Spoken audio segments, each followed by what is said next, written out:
অসম সাহিত্য সভাৰ প্ৰথমখন জিলা সাহিত্য সভাৰ স্বীকৃতি পাইছিল দৰং জিলা সাহিত্য সভাই। দৰং ৰত্ন ফুলেন্দু নাথ চহৰীয়াই।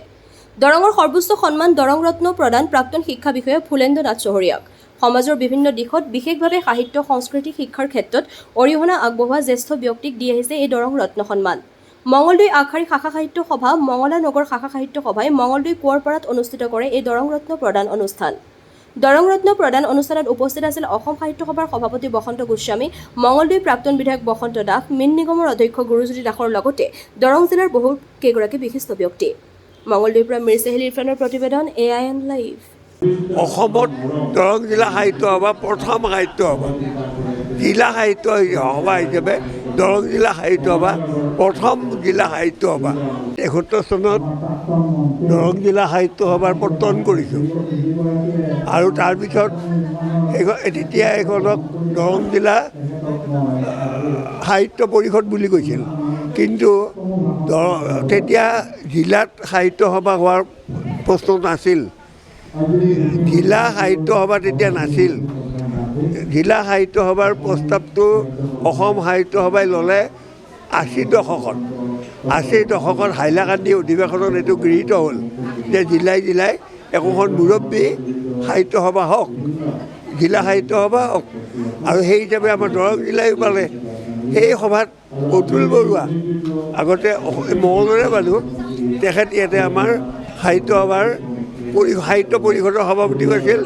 অসম সাহিত্য সভাৰ শুৱালকুছি অধিৱেশনৰো সভাপতি আছিল। তেখেতে লগে লগে ক'লে যে দৰং জিলাত এখন সাহিত্য সভা আছে, সেইখনৰ নাম সাহিত্য পৰিষদ হৈ আছে, গতিকে সেইখনকে আমি কনভাৰ্ট কৰি আমি দৰং জিলা সাহিত্য সভা কৰোঁ। এই বুলি কোৱাত আটাইবোৰে হাততালি দি এইখন গ্ৰহণ কৰিলে আৰু সেই দিনৰ পৰাই দৰং জিলা সাহিত্য সভা জন্ম হ'ল। আৰু সেই হিচাপে প্ৰথম জিলা সাহিত্য সভা, মই আপোনালোকক কৈছোঁ, দৰং জিলা সাহিত্য সভা প্ৰথম জিলা সাহিত্য সভা। এই জিলা সাহিত্য সভা মই এক হিচাপে মই প্ৰতিষ্ঠাপক হ'লোঁ আৰু তেওঁলোকে মোক সেইটো প্ৰতিষ্ঠাপক হিচাপে স্বীকৃতি দিছে দৰং জিলা সাহিত্য সভাই। আৰু ২০০৭, ৮, ৯ এই ২ বছৰৰ মই সভাপতিও আছিলোঁ, দৰং জিলা সাহিত্য সভাৰ সভাপতিও আছিলোঁ। আৰু মই যিখিনি কৰিছোঁ ৬৪খন শাখা সাহিত্য সভা, মঙলদৈ মহকুমাৰ ৬৪খন শাখা সাহিত্য সভা এবাৰ মৰি গৈ ৩০ স্থানলৈ নামিছিল। মই সাহিত্য সভাৰ সভাপতি হিচাপে মই প্ৰত্যেকটো শাখা সাহিত্য সভালৈ গৈ মই তেওঁলোকক আকৌ উজ্জীৱিত কৰিলোঁ। উজ্জীৱিত কৰি মই সেই শাখাবিলাক পুনৰ জীৱন দিলোঁ।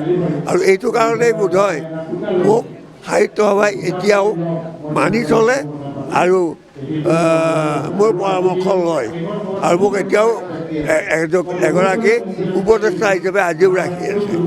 বতৰো ভাল, অনুষ্ঠানো ভাল। এইফালে অসম সাহিত্য সভাৰ সভাপতি সম্পাদক দুয়োগৰাকী একেলগে উপস্থিত নাথাকে সচৰাচৰ। শাখা সভাৰ যেতিয়া অনুষ্ঠান হয় তেখেতসকলক কোনোবা এজনে যায়। আৰু অথচ এই দৰং জিলা সাহিত্য সভাৰ এইখন অনুষ্ঠানত সভাপতি সম্পাদক দুয়োগৰাকীয়ে উপস্থিত থাকি একেবাৰে শেষলৈকে থাকি এই সভাখন চলাইছে। গতিকে এইখন এখন সুন্দৰ অনুষ্ঠান। আৰু মই ক'ম, মঙলা নগৰ সাহিত্য সভাই এটা অতি সাহসী পদক্ষেপ লৈ এইটো কৰিবলৈ যত্ন কৰিলে। সাহিত্য সভাৰ কৰিবলগীয়া ঢেৰ আছে, সাহিত্য সম্পৰ্কে কৰিবলগীয়া ঢেৰ আছে। এইখন এনেকৈ একে আষাৰতে কৈ শেষ কৰিব পৰা কথা নহয়। এইটো এটা মানে কৰ্মসূচী লৈ এইটো একাধিক্ৰমে এখনকৈ কৰি যোৱা কথা। আমি আশা কৰিছোঁ এইবাৰ এই যে সাহিত্য সভাৰ সভাপতি আৰু সম্পাদক থাকিল, আমি তেওঁলোকক প্ৰস্তাৱো দিছোঁ যে মঙলদৈত অনতি বিলম্বে এখন সাহিত্য সভাৰ পূৰ্ণাংগ অধিৱেশন ইয়াত দিব লাগে। সেইটো আমি ৰাইজৰ তৰফৰ পৰা আজি এইটো উত্থাপন হৈছে আৰু আমি আশা কৰিছোঁ নিশ্চয় সাহিত্য সভাই ইয়াৰ পজিটিভ এটা এনচাৰ আমাক দিব। দৰং জিলা সাহিত্য সভা মঙলানগৰ শাখা সাহিত্য সভাৰ আতিথ্যত শুনিছেনে বাৰু আতিথ্যত আজি